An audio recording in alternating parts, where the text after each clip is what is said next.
चरण को करूं सप्रेम प्रणाम।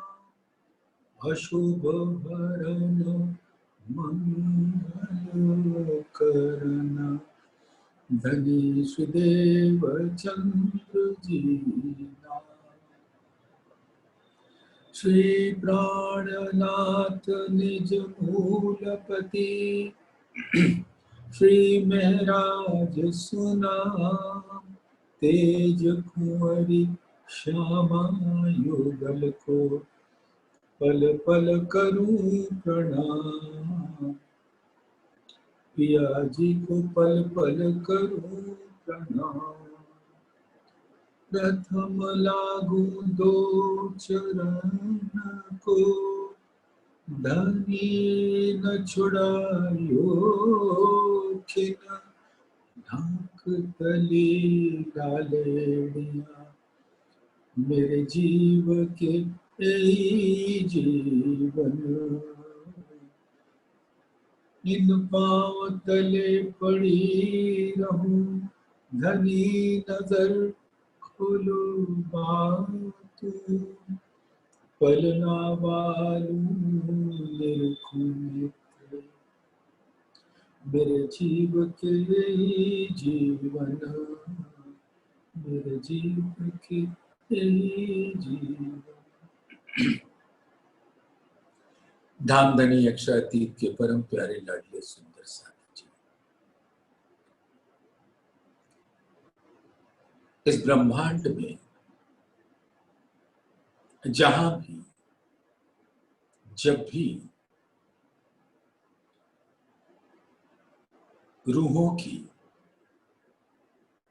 चरण कमल पड़े, उस हर धूलि का सिजदा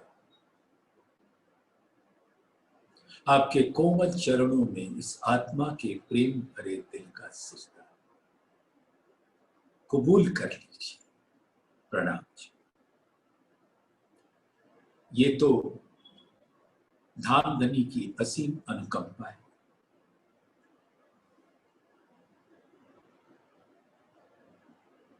कि ब्रज लीला में आए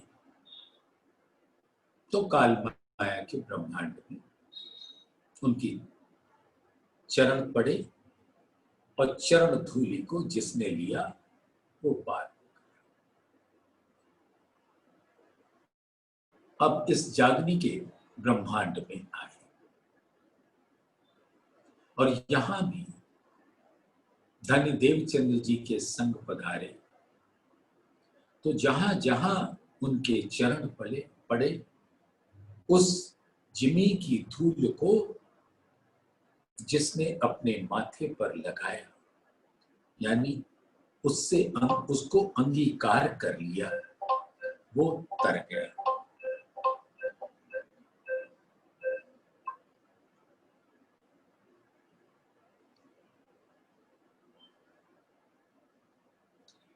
ऐसे सुंदर साथ जो धामधनी के दिल में रहते हैं, कहीं भी ये आत्माएं तो उनके दिल में रहती। परमधाम में लीला हो रही है, लेकिन सारी लीला उनके दिल में होती है। रूहें उस दिल के अंदर होने वाले अपने स्वरूप की लीला को नहीं देख पाते, लेकिन जो प्रकट रूप में होती है वो उसके भागीदार होते हैं। अब जब इस ब्रह्मांड में उनकी सुरता को लाना था, उनकी नजर को लाना, ये ब्रह्मांड के खेल को दिखाना, तो वो भी अपने दिल के अंदर दिखाया। सुपन होत दिल भीतर रूह कहूं ना निकसत। ये 14 तबक जरा नहीं, ये तो दिल में बड़ा देख। तो ये सारा मामला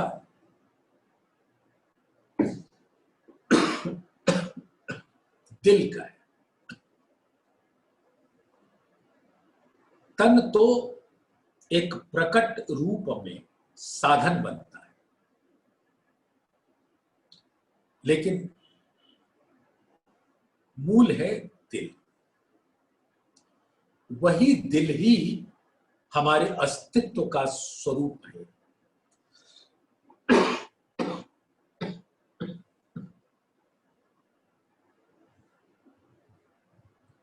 हकीकत का स्वरूप जैसे मार्फत होता है, नाम का आधार निज होता है। नाम यानी हकीकत और निज यानी मार्फत, दिल। तो तन और दिल मिलके पूर्ण स्वरूप होते हैं किसी के भी, चाहे इस ब्रह्मांड में देख लें, चाहे परम धाम में देख लें। तन और दिल, ये दो चीजें संग संग रहती।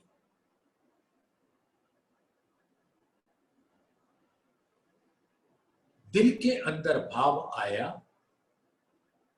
कि ऐसी लीला की जाए और ऐसी लीला देखी जाए,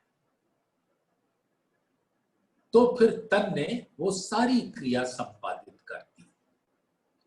और फिर इस लीला को देखने के पश्चात तन ने आनंद नहीं लिया, दिल ने आनंद लिया। तन मात्र एक यंत्र है, साधन है किसी भी लीला को करने के वास्ते आत्मा के, दिल के आदेश, और उसका रसपान भी दिल ही करेगा। तो जैसे परम धाम के अंदर जितनी लीलाएं होती हैं, सब धाम धनी के दिल से संचालित होती हैं। और उस दिल की जो लहरें हैं, वाहिद की जो लहरें हैं, वाहिदत के स्वरूप ये परम धाम है। और इन लहरों की लीला वाहिद करवाते हैं, और इन लहरों से जो लीला होती है उसका रसपान भी वाहिद करते हैं। तो सुंदर साथ ये बात इसलिए अभी कहना पड़ा कि तन को तो बड़े सारे बाधाओं का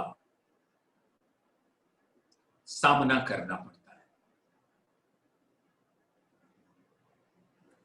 लेकिन जो दिल है उन बाधाओं को देख रहा है, लेकिन तन उन बाधाओं को पार करके आनंद का रस उनको पहुंचा देता है। ये आप और हम अपने जीवन में दिन प्रतिदिन की दिनचर्या में देखते हैं।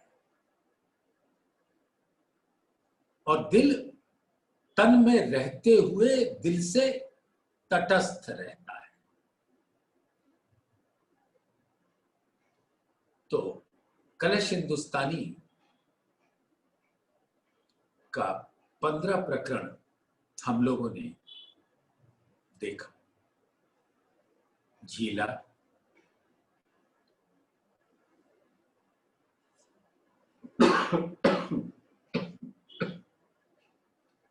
खेल के मोहरों का प्रकरण, खेल में खेल का प्रकरण, पंथ पैड़ों का प्रकरण, उनकी खींचा खींच, और अब देखने जा रहे हैं वैराट का कोहेड़ा। कोहेड़ा का मतलब होता है कुहासा, फॉग। जैसे शीतकालीन जब समय होता है, दिसंबर का अंत और जनवरी का प्रारंभ, तो इतना कोहरा छाया रहता है कि अपने सामने की थोड़ी दूर पर भी वस्तु दिखाई नहीं देती। तो ये वैराट का जो स्वरूप है वो स्वयं में एक ऐसा धुम्मस है, कोहड़ा है, कोहरा है, कुहासा है, फॉग है। ये भिन्न भिन्न भाषाओं में उसी बात का स्वरूप है। अब सोचो कि इसको वैराट को कोहड़ा क्यों कहा? क्योंकि इसके अंदर आदि नारायण जो माया का स्वरूप है, उन्होंने ऐसा प्रपंच बनाया है कि सत्य का पता ही नहीं चलता। वैराट का फेर उल्टा, मूल है आकाश, डारे पसरी पाताल में यूं कहे वेद प्रकाश। सुंदर साथ जी, जैसे ऊर्ध्व मूल कहते हैं ना कि एक पेड़ को उल्टा आप देखो तो उसकी जड़ें ऊपर और डालियां नीचे।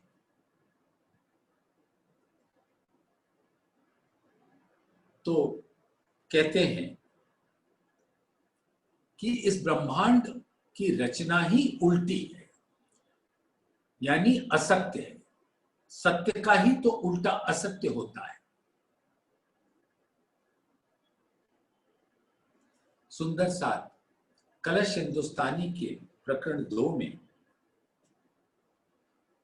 इसका वर्णन बड़ा सुंदर आप सुन चुके हैं, लेकिन क्योंकि ये वैराट की बात आ रही है तो सुनना आवश्यक है।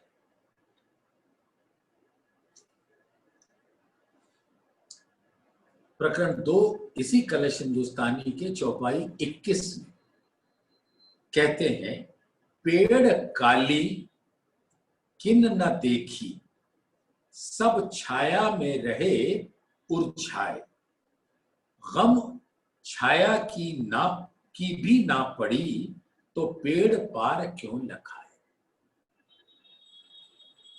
तो आज तक किसी ने भी इस जगत के मूल अव्यक्त स्वरूप को नहीं देखा, यानी योग माया के ब्रह्मांड में जो अक्षर ब्रह्म के मन का स्वरूप है उसका नाम ही अव्याकृत है, यानी जो व्यक्त ही नहीं है।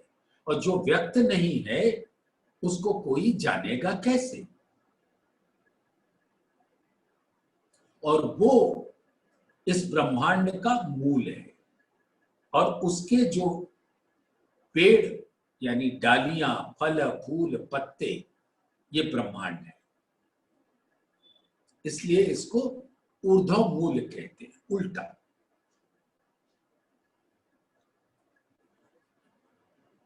तो सभी उस वृक्ष की छाया में उलझे रहते हैं, यानी इसी क्षर ब्रह्मांड में उलझे रहते हैं। तो लोगों को इस ब्रह्मांड का भी नहीं पता, तो मूल का कैसे पता होगा? गीता में प्रकरण 15 में चौपाई 1 और 2 है, या श्लोक 1 और 2 है। तो इसमें इस संसार रूपी वृक्ष का वर्णन धामधनी के हुक्म से कृष्ण जी के तन के द्वारा हुआ है। वो सारे इशारे ब्रह्म सृष्टियों के लिए।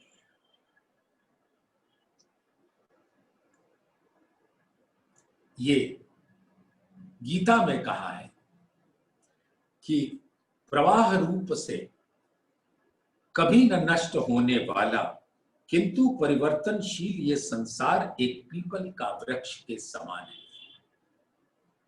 अब गीता तो ये कहती है कि ये कभी नष्ट नहीं होता, लेकिन हमको तारतम ज्ञान के प्रकाश में ये पता है कि ये नाशवान है, बनता है, मिटता है, फिर बनता है, फिर मिटता है। तो जब तक बना रहता है, यानी इसका समूल नाश नहीं होता महाप्रलय में, तब तक ये सत्य दिखता है।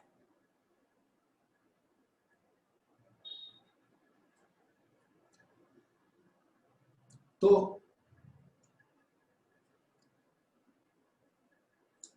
ये एक ऐसा वृक्ष है सुंदर साथ, जिसका महामूल तो ऊपर है, किंतु इसके नीचे इसकी जड़ें, यानी पाताल के अंदर।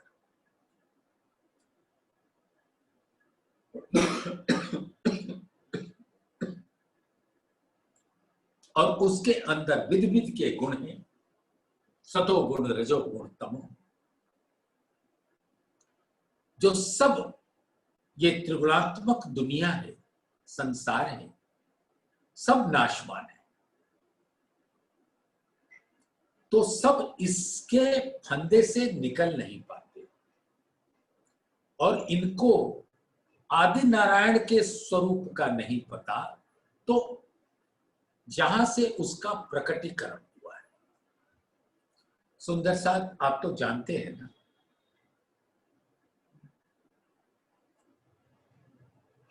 योग माया का ब्रह्मांड अक्षर के दिल का प्रकट स्वरूप है, जैसे परम धाम अक्षरातीत के दिल का प्रकट स्वरूप है। तो अक्षरातीत के दिल का प्रकट रूप होने से जो अक्षरातीत का दिल वाहिद है और उसका प्रकट स्वरूप उस वाहिद की लहरें हैं, तो परम धाम का स्वरूप अक्षरातीत की वाहिदत कहलाती है। ठीक उसी प्रकार से अक्षर ब्रह्म का दिल अगर वाहिद है, तो योग माया का ब्रह्मांड उस वाहिद की लहरें हैं।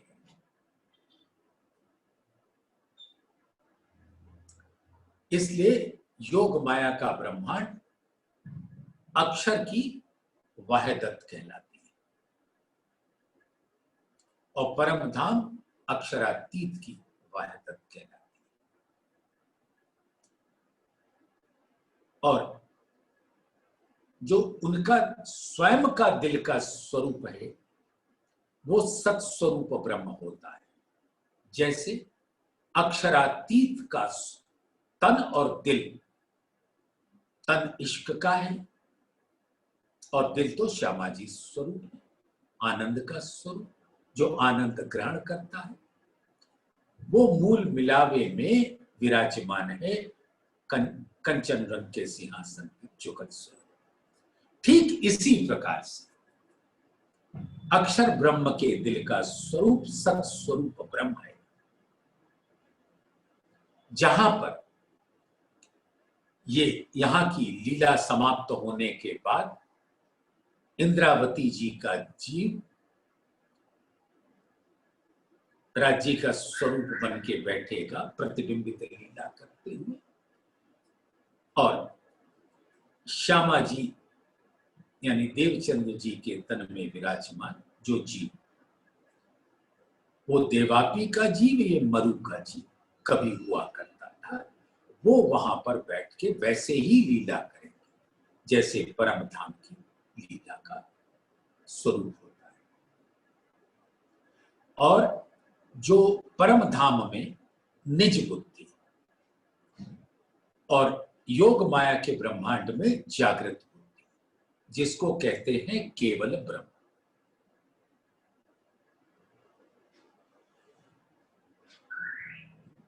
और चित्त स्वरूप, जहां पर केवल ब्रह्म की जितनी लीलाएं होती हैं वो वहां आकर अखंड हो जाती हैं, चित्त में चीजें अखंड हो जाती हैं। और जैसे परम धाम के अंदर जितनी लीलाएं होती हैं वो सब श्यामा जी के दिल में अखंड रहती है, और उनके दिल में अखंड होने से सब रूहों के दिल में अखंड रहती है, तो वो चित्त कहलाता है। तो केवल ब्रह्म चिद स्वरूप है, बुद्धि का स्वरूप, या यूं समझे सबलिक ब्रह्म चित्त का स्वरूप है और केवल ब्रह्म आनंद का स्वरूप है। आनंद का स्वरूप केवल ब्रह्म को इसलिए कहते हैं कि आनंद भी बुद्धि से ग्रहण की जाती है। एक व्यक्ति मान लो बेहोश पड़ा है, कोमा में है, उसको आपने एक मीठा रसगुल्ला उसके मुंह पर रख दिया, जिसकी बुद्धि कार्य नहीं कर रही है, तो क्या वो उस रसगुल्ले का रस का पान करके आनंद मिलेगा उसके दिल को? नहीं मिलेगा। इसलिए आनंद को ग्रहण करने का जो सोर्स है वो बुद्धि है, और सबलिक ब्रह्म चित्त है, यानी वो आनंद को ग्रहण करके चित्त में अखंड कर दिया जाता है। तो ये चिद स्वरूप है, वो आनंद स्वरूप है, उन दोनों का एक योग होता है जिसको कहते हैं चिदानंद। तो वो आनंद की लहर केवल ब्रह्म से उठती है और चित्त में आती है, और चित्त में आकर वो आनंद अखंड हो जाती है, इसलिए उसके स्वरूप को कहते हैं चिदानंद। आनंद का चित्त में अखंड होना, और उस चिदानंद स्वरूप का जो स्थूल स्वरूप है, उसके शक्ति को सुमंगला पुरुष कहते हैं, जो माया का मूल है। यानी माया की शक्तियां उस सुमंगला शक्ति से होती है, और जो चिदानंद लहरी है, ये प्रकृति पैदा करे ऐसे कई इंड आलम, ये माया ठौर ब्रह्म सबलिक, यानी अक्षर ब्रह्म के चित्त, ये माया ठौर ब्रह्म सबलिक त्रिगुण की परात, और वही मूल प्रकृति है। यानी अक्षर के दिल में, चित्त में जो बात आती है वो चिदानंद का स्वरूप होता है, और वहां से वो सुमंगला पुरुष उसके स्थूल में आते हैं, और उस स्थूल से जो अव्याकृत का मन का महाकारण स्वरूप होता है वहां आ जाते हैं। और फिर वहीं से ओम ओंकार, रोधिणी शक्ति, संकल्प विकल्प की क्रियाएं, विक्षोभ सब होता है, और उसी का प्रतिफल आदि नारायण, और आदि नारायण के सांकल्पिक स्वरूप, चिदाभास के स्वरूप, इस माया के सभी खेल खेलने वाले जीवड़े। अब सोचिए सुंदर सा, जो आदि नारायण के दिल से जीव प्रकट हुआ, उसके पास साधन क्या है कि वो पता कर सके कि आदि नारायण का स्वरूप क्या है?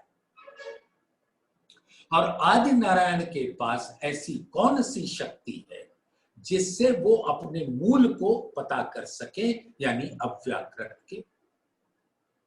ना ही अव्याकृत के स्थूल स्वरूप का पता चलेगा, तो उनके महाकारण का स्वरूप कैसे पता चलेगा?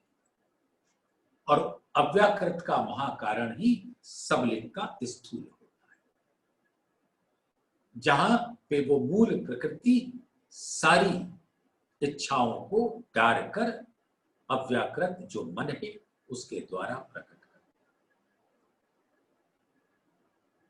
और अव्याकृत को सबलिक का पता कैसे चलेगा, और सबलिक को केवल का पता कैसे चलेगा, केवल को सत्स्वरूप का पता कैसे चलेगा, यानी अक्षर ब्रह्म का पता कैसे चलेगा?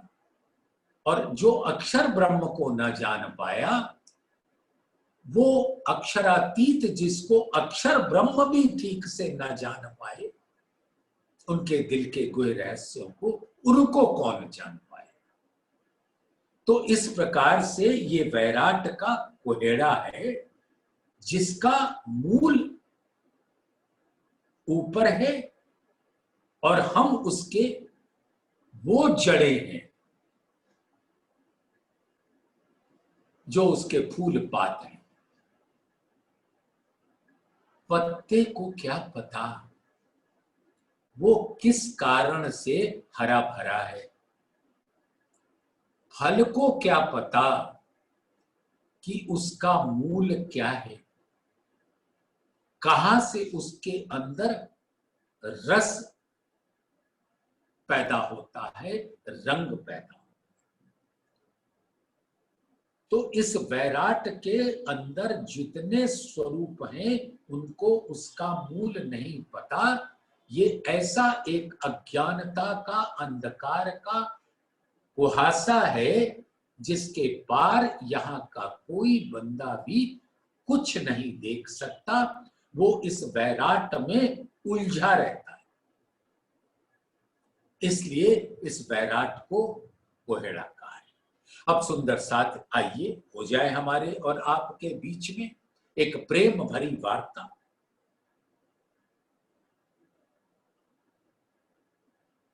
आप और हम विचारेंगे कि हम अपने तन में स्थित रहते हैं कि अपने दिल में स्थित रहते हैं। देखो सुंदर साथ, अपने आप को झुठलाने से कोई फायदा नहीं होता। हम अपने तन की सेवा अधिकतर समय में करते रहते हैं। मैं ये नहीं कहता कि तन की सेवा नहीं करनी, तन की सेवा तो करनी ही है, लेकिन मात्र मेंटेनेंस के लिए। जैसे आपके पास एक कार होती है ना, कार आपको क्या करती, आप उसके अंदर बैठते हैं, आपको गंतव्य स्थान पे पहुंचाती है, फिर वहां से वापस आपको लेके आती है। अगर ये कार बैठ गई, खराब हो गई, तो आप अपने गंतव्य स्थान पे नहीं पहुंच सकते। तो इस कार की रख रखाव, देखभाल, मेंटेनेंस तो करनी पड़ेगी, लेकिन वो कार ही आपका जीवन बन जाए, 24 घंटा आप उस कार की पॉलिश करते रहे, उसका तेल पानी देखते रहे, और आपने अपना सारा जीवन उस कार के से आसक्ति में लगा दिया, तो वो कार आपके लिए विष तुल्य हो जाएगा। ये कार ही अमृत तुल्य होगा कि इसकी थोड़ी रख रखाव कर दी और फिर इसके अंदर बैठकर अपने गंतव्य स्थान पे पहुंच सके। हम सबको तारतम्य ज्ञान मिला है। अगर ये तन ना हो उत्तम मानुक, तो हम उस तारतम्य ज्ञान से क्या पाएंगे?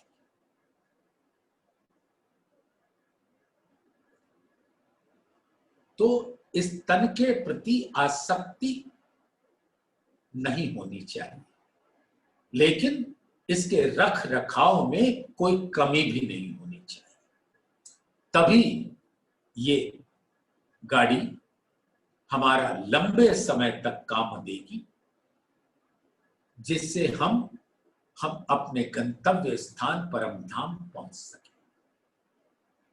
या सुपन थे सुख उपज्यो, जो जाग के कीजिए विचार। सुपन यानी सुपन का तन, नश्वर तन। या सुपन थे सुख उपज्यो, जो जाग के कीजिए विचार। आत्म भेदी पर आत्मा, आत्मा कहां? अपने गंतव्य स्थान पर परात्म के पास पहुंच जाए। उसके बाद ये कार चली जाएगी जहां की थी, यानी ये तन जहां का था 5 तत्व का, उसमें विलीन हो जाए। लेकिन इसके रहते रहते ही आत्म भेली पर आत्म गंतव्य स्थान पर पहुंच सकते हैं। तो हम सब सुंदर साथ एक चर्चा सुनते समय और चर्चा के बाद अपने दिल में आंखें तौलें कि हम कितना समय तन की देखभाल में लगाते हैं और कितना समय इस तन के द्वारा आत्मा की को रस पहुंचाने में लगाते हैं। ये हमारे सामने एक बहुत बड़ा प्रश्न है। ये तन भी हमसे पूछता है कि मालिक, हमको चलाओगे नहीं तो हम तुम्हें कैसे तुम्हारे गंतव्य स्थान पे पहुंचाएंगे। वो भी पड़े पड़े सड़ना सड़ांग महसूस करता है। तो आसक्ति नहीं रखनी, लेकिन इसका पूरा देख रेख करके इसका पूरा उपयोग करना है अपने घर पहुंचने के लिए।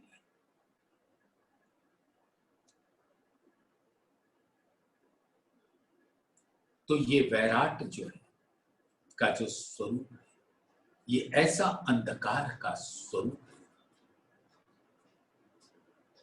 जो हमें उसके स्वरूप तन में उलझाए रखता है। तन 5 तत्व, 5 कर्मेंद्रिय, 5 ज्ञानेंद्रिय, 5 तन्मात्राएं जो रूप रस गंध स्पर्श शब्द कहलाते हैं, और एक अंतस्करण जीव का, मन चित्त बुद्धि अहंकार, और जीव ने उसको धारण कर रखा। ये 25 तत्व है, 25 पक्ष इस तन के। इन 25 पक्षों को पार करके हमको अपने धाम के 25 पक्ष में जाना है। तो उल्टा हो गया ना। असल मूल तो परम धाम है। अभी यहां पे मैं आत्माओं की बात कर रहा हूं, जिसका जो जगह है वो उसी की बात करेगा ना।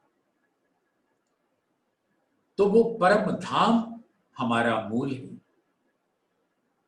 और यहां पर रंग बिरंगे फूल पत्ते फल हैं जो विश्वरूपी होते, देखने में बड़े सुंदर दिखते हैं, और जैसे ही उस फल का रसपान किया तो विष तुल्य हो जाते हैं।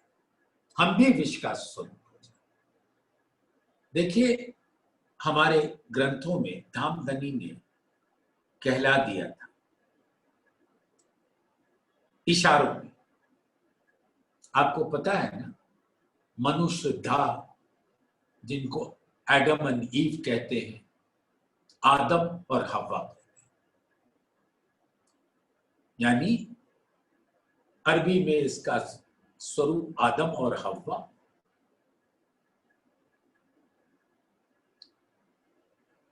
बाइबल में एडम एंड ईव,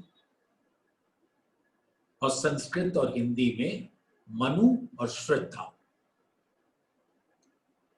अब इसको लंबा नहीं खींचते, बस इतना बता देते हैं कि जहां पर जिस जन्नत में ये थे, उनको ये कह दिया कि यहां का तुम हर फल का आनंद उठाओ, बस ये वाला फल मत खाना। अब ईव के दिल पर, श्रद्धा के दिल पर, हव्वा के दिल पर हावी कौन हो गया? इब्लीस, शैतान। और उसने आदम को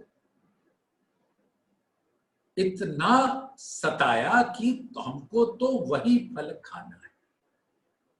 ये मैं पहले भी बता चुका हूं कि ये जो तन है, इसके अंदर मन जो है वो हव्वा का स्वरूप है और जीव आदम का स्वरूप, और इब्लीस हव्वा पे बैठता है और वो मन जीव को कोचता रहता है, विष रूपी भोग करने के वास्ते, जहर। तो सभी मनुष्य इस वैराट के कोहड़े में उलझे रहते हैं और यही के फल को प्राप्त करके उनके इंद्रियाएं जो हैं उस विषय भोग का रसपान करके आहिस्ता आहिस्ता आहिस्ता जर्जर हो जाती हैं और अपने अंत को प्राप्त करती हैं, यानी कि काल का ग्रास बनती है। ये सारा कुछ धामधनी हम सबको बता रहे हैं कि इसके कोहड़े रूपी अज्ञान में तुम मत फंसना। फल डारे अगोचर, इसके जो फल हैं, डाले हैं, डालियां, वो दिख नहीं रही, लेकिन वो पाताल तक सबको लपेटे हुए। 14 लोक, अष्टावरण, 7 शून्य, सबको लपेटे। आड़ी अंतराय पाताल, और आत्मा के समक्ष ये पाताल तक इसका जो स्वरूप है, धुंध का जो स्वरूप है, वो उसने एक पर्दा कर रखा है। वैराट वेद दो कोहेड़ा, बूटी सो छल की जाल। ये माया ने ऐसा जाल बुन दिया है कि कोई जीव इससे बाहर हो नहीं पाता, और आत्माओं के लिए तो धामधनी स्वयं मर्जिया बनकर इस भवसागर के कोहेड़े से आत्माओं को बाहर कर देते।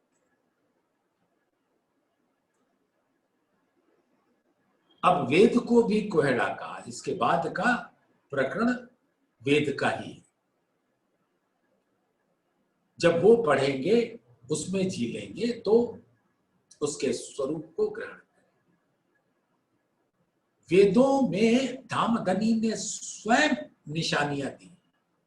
हुक्मे वेद कतेब में लाखों लिखे निशान।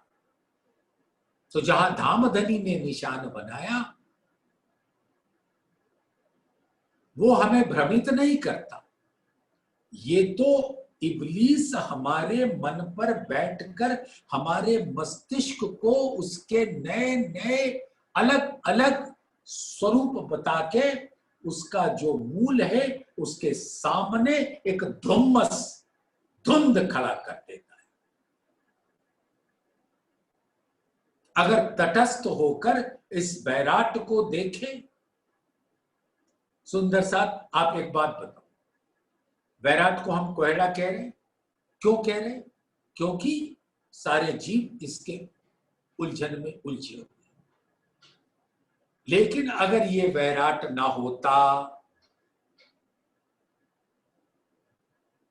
हमको ये मानव तन ना मिला होता, तो क्या धामधनी अपने दिल का रस हमको पिलाते? तो मैं तो ये कहूंगा कि जब तारतम ज्ञान हमको मिल गया, तो वैराट का भी शुक्रिया, इस मानव तन का भी शुक्रिया, और वेदों में लिखे नाम निशानों का भी शुक्रिया कि इन सब ने मिलकर हमारी मदद की, धामधनी की पहचान करके उनके हकीकत और मार्फत, तन और दिल के सभी रस का पान कराने के वास्ते।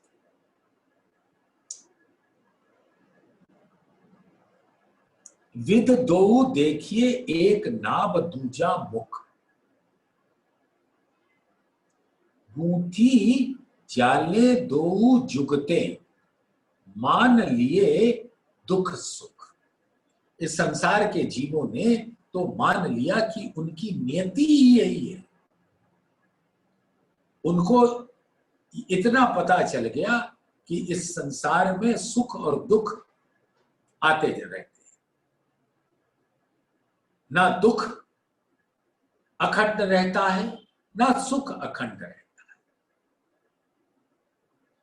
दुख के बाद सुख आएगा, लेकिन सुख के बाद दुख भी आएगा। लेकिन सुख आते ही हम उसमें इतना डूब जाते कि हमें ये पता ही नहीं चलता कि कभी दुख भी आएगा। और आत्माओं के लिए दुख क्या है? एक ऐसी नायाब सुंदर सी चीज है, जब वो ये देखती है कि अगर ये दुख में हम ना आए होते, तारतम ज्ञान हमें ना मिला होता, तो बिछोहा का दुख कैसे मिलता, फिर विरहा कैसे आती, फिर प्रेम और इश्क जो असल धाम का स्वरूप है, जो इस ब्रह्मांड में है नहीं, वो हमको कैसे मिलता। इसलिए दुख का भी सिजदा, शुक्रिया शुक्रिया शुक्रिया।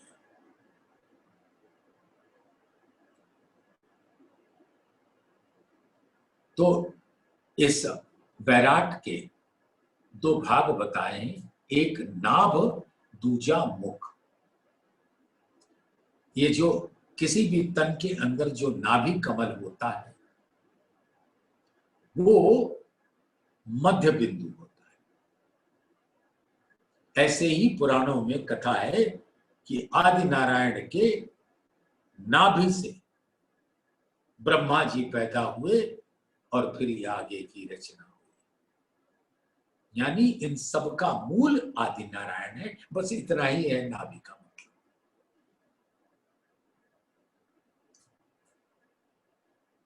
और मुख स्वयं उनका स्वरूप। तो आदि नारायण और उनका स्वरूप और इस खेल की रचना ही वैराट का कोहेड़ा है। कोहेड़े दो भांत के, एक वैराट दूजा वेद, ये आपको पता ही चुका। जीव जालो जाली बांधे, कोई जाने ना छल भेद। अब जीव इस मकड़ी के जाले में बुनता है, फंसता है, समाप्त हो जाता है। क्या ये सत्य आपको समझ नहीं आती? हमको क्या समझ नहीं आती? हाँ, समझ भी आने का बल तो इस तारतम से मिला है, उसके पहले नहीं आती। पैदा हुए, खाए पिए मौज किए और मर गए। और इसको ही हर व्यक्ति ने अपनी नियति मान ली।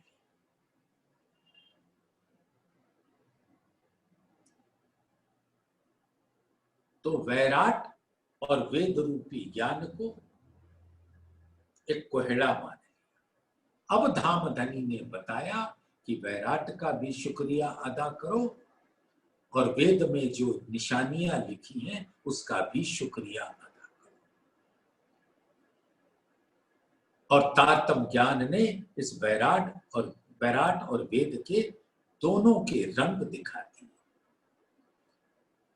जिसने अपने मस्तिष्क लगाकर वेद के एक एक अर्थ के 12 अर्थ किए, वो उसी के अंदर डूब गया।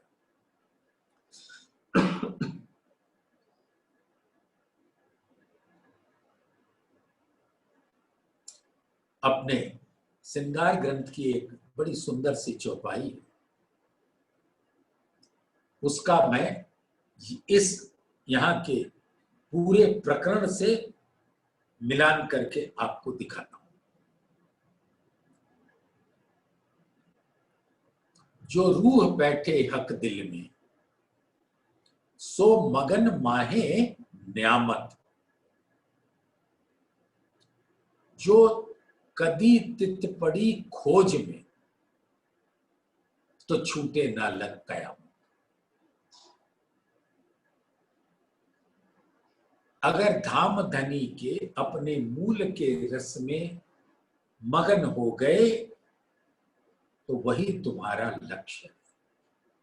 लेकिन अगर खोज करने लगे कि वेद में क्या लिखा है, पुराण में क्या लिखा है, उपनिषद में क्या लिखा है, तो खोजते रहो। और खोजते खोजते ये तन स्वाहा हो जाए और वो मिलेगा नहीं। तो जो तित पड़ी कदी खोज में, तो छूटे ना लग गया। तो पर ब्रह्म को कयामत तक इस संसार में तारतम ज्ञान से रहित जीव कभी भी अक्षरातीत को पा सकता नहीं। देख लामने तुमको, अब आ गए ना धामधनी, बड़ा लाड़ करते हैं भाई हम सब। हम तो उनके लाड़ को भी नहीं पहचानते क्या है। दिखलामने तुमको, क्या दिखला? अर्श की बादशाही और वायद और प्रकट में तुमने मांगा अक्षर का खेल देखने के वास्ते, तो तुमको खेल दिखा रहे। लेकिन खेल के सारे रंग दिखाकर अपने दिल का रंग दिखाए। देखलामने तुमको, अच्छा ये रंग दिखा रहे हैं लेकिन इसका रस नहीं पिला रहे, क्योंकि इसका रस है विष और धाम का रस है अमृत। तो ये दिखाकर आपको हमको दिखाएंगे परम धाम के रंगों और उसके इश्क का रसपान कराएंगे। यहां पर मात्र इस ब्रह्मांड का सिर्फ रंग दिखाएंगे, रंगों की झिलमिलाहट दिखाएंगे, लेकिन तुमको रोके रखेंगे कि इसके रस रूपी विष को तुम ना पीना। तो क्या कह रहे हैं? देखलामने तुमको कोहड़े किए एक, यानी वैराट और वेद का कोहड़ा तुमको दिखाने के वास्ते बनाया अपने हुक्म से। देखो और अपने मूल को पहचानो। गलती ना करना कि इसी वैराट और वेद के कोहड़े में अपने आप को फंसा देना। वेद भी आपको वो निशानी देकर बताता है कि आपका मूल क्या है, उसको पकड़ना है। लेकिन बिना तारतम ज्ञान के वेदों के वो इशारे जो धामधनी ने लिखवाए हैं वो भी नहीं खुलेंगे। तो ये कोहड़ा क्यों बनाया? देखलामने तुमको, आत्माओं कोहड़े किए एक। इसीलिए मैंने कहा कि इस कोहड़े का भी शुक्रिया, क्योंकि ये किसने बनाया? हमारे प्राण प्रीतम अक्षरातीत। किस कारण से बनाया? कि धाम का वो रसपान करा दे जो परम धाम में रहते हुए भी हमें नहीं मिला था। बताए देऊं आकड़ी छल बल की है जे। अब तुमको इस वैराट के और वेद के अंदर जितनी आकड़ी है वो मैं खोल दूंगा। खोलने वाले अक्षराती खोल रही हैं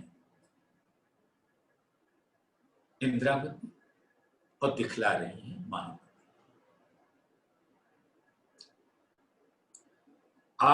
आकड़ी एक इन भात की बांधी, जोर सो ले, आत्म झूठी देखही, साची देखे दे। अब ये आकड़ी कैसी है, इस बैराट में आने के बाद जरा मुलायजा फरमाइए हुजूर।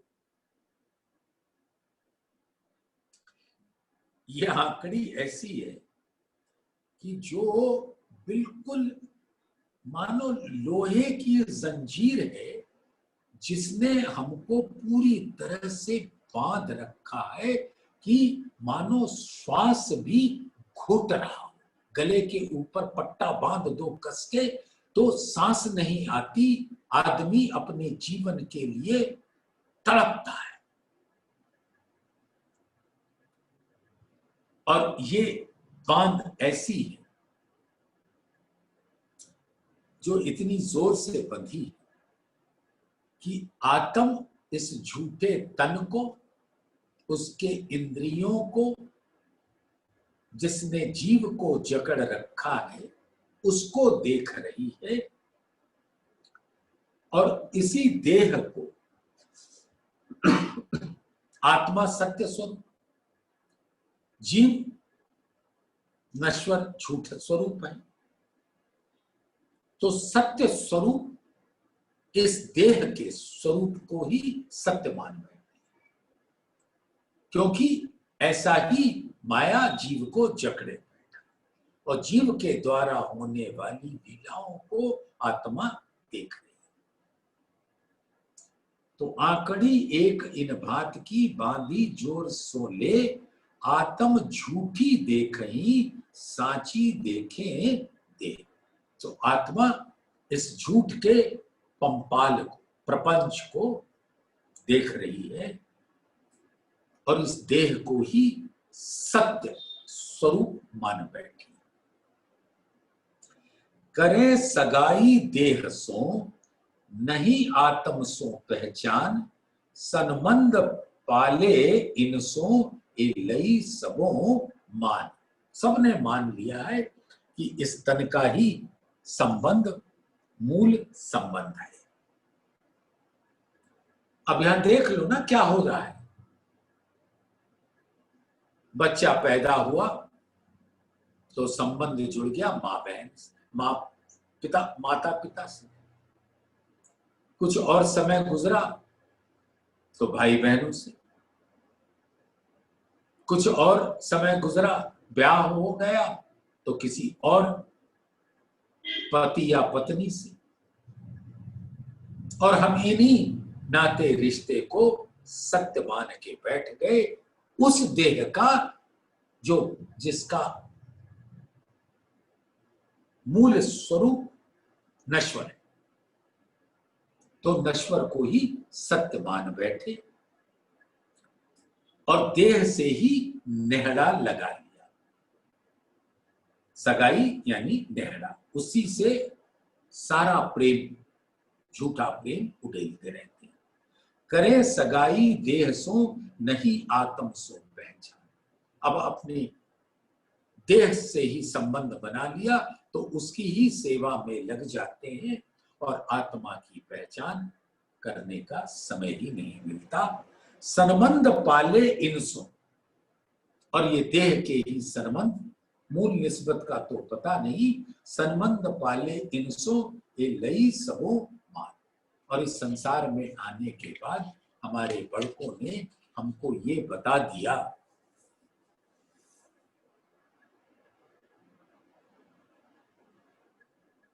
कि जीवन ऐसे ही चलता है।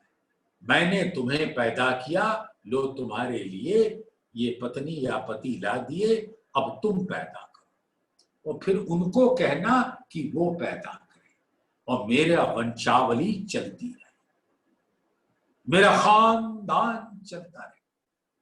अरे तुम चले गए तो न जाने अगले जन्म में घोड़ा बनोगे कि बैल, किस खानदान, यही खानदान वाले तुम्हें चाबुक से मारेंगे, क्या पता। अब ये सनबंदी, देह के सनबंदी क्या करते हैं, सुनिए। धामधनी के मुखार बिंद से। नहवाए चर्चे अरगजे प्रीते जिमावे पाक, स्नेह करके से वही पर नजर बांधी खाक। आप सुंदर साथ वैसे ही इतने प्रबुद्ध और ज्ञानी हो कि ये मुझे बताने की आवश्यकता नहीं। आपको खूब साबुन लगाया, तेल लगाया, सुगंधित आपको नहलाया। जब आप पैदा हुए तो आपकी मां आपके साथ ये सब करती है ना, और फिर उस बालपन में और हर उम्र में प्रीते जिमा में पाक, सुंदर सुंदर रसोई बनाकर आपको भोजन कराती है। स्नेह करके सेवा, और सारे लोग बड़े स्नेह प्यार से आपकी सेवा करते हैं। पर नजर बांधी खाक, और नजर किससे बांध रखी है? इस मिट्टी के तन से। जीव गया जब अंग थे तब अंग हाथों जाले, और जैसे ही जीव इस तन से बाहर निकला, या आप किरंतन में भी खूब अच्छी तरह सुन चुके हो, जीव गया जब अंग थे तब अंग हाथों जाले, तब इस अंग को अर्थी पे बिठा के लकड़ी के चिता पर रख दिया और जला दिया। जिसकी सेवा करते थे, सेवा जो करते स्नेह सो सनमंद ऐसा पाले। तो इस सनमंद की अंतिम गति अग्नि, और जो आपके सेवा करने वाले ही करते हैं। हाथ पांव मुख नेत्र नासिका सब सोई अंग के अंग, तिन छूत लगाई घर को प्यार था जिन संग। जो हाथ पैर मुख नेत्र नासिका जितने इस तन के अंग थे, उससे बहुत प्यार था। अब जीव के निकलते ही ना ना ना ना ना ना ना ना ना, इस कमरे में मत रखो, बिस्तर से उतारो, बाहर वरांडे में लकड़ी की अर्थी का इंतजाम कर दिया, उस पे बिछा दो बिछा दो बिछा दो, यहां से निकालो यहां से निकालो। छूत हो गया। जिनके साथ इतना प्यार की झूठी लीला करते, अंग सारे प्यारे लगते खिन एक रहियो न जाए, चेतन चले पीछे सो अंग उठ उठ खाने था। चेतन स्वरूप यानी जीव निकल गया तो हर अंग ऐसे लगता है। यहां लोग नहीं सुनते आप कि ये कोई मुर्दा आ गया तो जैसे मानो कोई भूत आ गया, और भूतों की भी तो अपनी कहानी है। सनमंदी जब चल गया अंग वैर उपजिया ताए, सो तब ही जलाए के लियो सुघर पटाए। अब जब ये सनमंद हटा तो उन अंगों से, यानी जब जीव निकला तो उन अंग जैसे हमारे वैरी हो, दुश्मन, उसको फौरन बाहर रखो। सो तब ही जलाए, और उनको फौरन जला दो। लियो सो घर बटाए, घर से निकाला, जला दिया, और यहां पर सब लोग प्रॉपर्टी का हिस्सा करने लगे। छोड़ सगाई आत्म की करे सगाई आकार। अब आत्म का जो मूल निस्बत है उसको छोड़ बैठे और अपने इस तन आकार से सगाई कर बैठे। झूठे संबंध को मान दिया और असल संबंध को भूल गए। वैराट कोहड़ा या विद उल्टा सो कई प्रकार। तो इस वैराट का जो धुम्मस है, धुंध है, वो इस प्रकार से आपको आत्मा से अलग देह में लगा देता है। कई विधियों उल्टा वैराट नेत्रों अंध, चेतन बिना कहे छूत लागे, फिर तासों करे सनमंत। और ये इस प्रकार का उल्टा वैराट है कि चेतन निकला और वो तन छूत के समान हो गया कि भैया इसको हटाओ, फिर तासों करे सनमंत। ये सब देखने के बाद भी किसी देह से सनमंद बांध लेगी। एक भेख जो विप्र का, दूजा भेख चंडाल, जाके छुए छूत लागे, ताके संग कौन हमारे। सुंदर साथ, आज समय अनुसार अब इस चौपाई पे विराम लेंगे, जो 15वीं चौपाई है 16वें प्रकरण की, और इसके यहीं से कल प्रारंभ करेंगे। बोलिए श्री प्राणनाथ प्यारे।